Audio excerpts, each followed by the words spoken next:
ظهور مفاجئ للأميرة لالا سلمى وهي تزور ابنها مولاي الحسن. لماذا طلب مولاي الحسن أن يرى والدته في المستشفى؟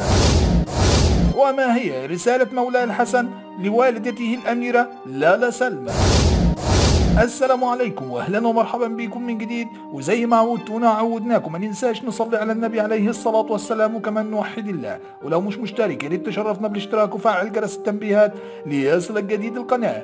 منذ ساعات قليلة تم نقل الأمير مولاي الحسن إلى المستشفى في حالة صعبة، ولم يتم الإفصاح من قبل الإعلام على حالة الأمير الصحية إلا بعد ساعات من دخوله العناية المركزة، وتم الإعلان عن حجز الأمير مولاي الحسن في العناية المركزة لمدة 24 ساعة. والحمد لله منذ قليل خرج الأمير ورصدت أحد القنوات الإعلامية زيارة والدته له، وكان هناك رسالة من مولاي الحسن إلى الأميرة لالا سلمى قال فيها مولاي الحسن لوالدته أنه بخير، وطلب منها الاهتمام بصحتها ولا تقلق بشأنه، وأيضا طلب منها الدعاء له بالشفاء العاجل. لهذا أصدقائي أترك لكم صندوق التعليقات مفتوح للدعاء للأمير مولاي الحسن بتمام الصحة والعافية، ولا تنسوا متابعة القناة ليصل لكم كل ما هو جديد، واشوفكم بكرة في فيديو جديد.